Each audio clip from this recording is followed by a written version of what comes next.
Simpleng meatloaf, pasarapin natin.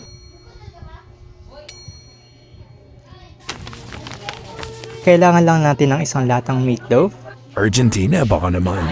Kailangan din natin ng 3/4 cup of flour, 1/2 cup of breadcrumbs, at tig 1 teaspoon ng asin at pinong paminta. We also need carrot, so kalahati lang muna yung kailangan natin. At yung kalahati, itabi muna natin dahil kakailanganin natin yan mamaya. Kinadkad ko lang pala yung carrots, sibuyas din yung kalahati lang muna dahil may paggagamitan ulit tayo mamaya ng kalahati. Tapos isang itlog, pero pwede rin dalawa. Tapos mekos-mekos na natin. Huwag nyo na lang palang gayahin na buo yung meatloaf na nilagay ko para hindi kayo mahirapan mag-mix mamaya. Pero sa una lang naman mahirap, masasanay ka din. Charot! At kapag tapos mo nang haluin at ganito na yung itsura niya, tigil mo na yan! Chok! At kapag na-mix na natin na mabuti at ganito na yung consistency, iprito na natin. At nilabas ko na yung pangmalakas na nating frying pan at dating gawin, painitin muna natin yung kawali. At kapag uminit na yung frying pan, lagyan mo na ng mantika. Mag-magic ka lang, snap your finger, tapos boom, may mantika na. Tapos painitin lang natin saglit yung mantika at kapag mainit na pwede natin simulan na pagpiprito. Gumamit nga lang pala ako ng pang-scoop guys. Tapos nakalimutan ko nga din palang isawsaw muna sa mantika para hindi siya didikit. Para mas mabilis matanggal kapag nag-i-scoop tayo. Tapos repeat the same process na lang hanggang maubos yung minix natin dito sa bowl. Tapos medyo inayos ko na nga lang din pala yung pagkabilog-bilog niya. Tapos flip lang natin para maprito din yung kabilang side. Pero kung trip yung matuktok, pwede wag.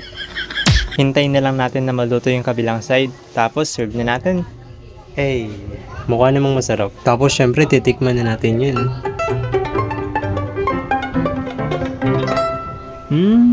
Sarap. At kapag kulang pa sa inyo tong ganito, pwede pa natin pasarapin yan.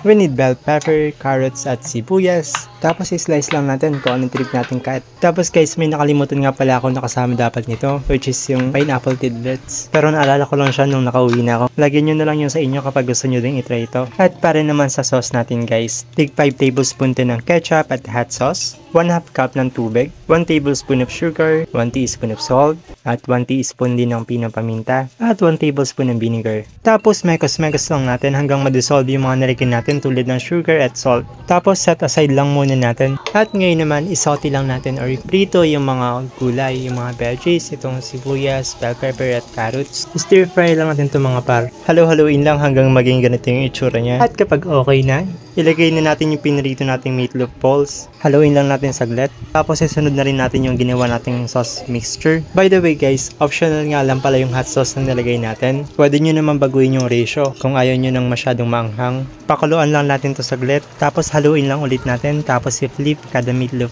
balls para makaut ng sauce at kumagat yung lasa. Mga 3 to 5 minutes na lang natin to papakuluin. Tapos pwede na.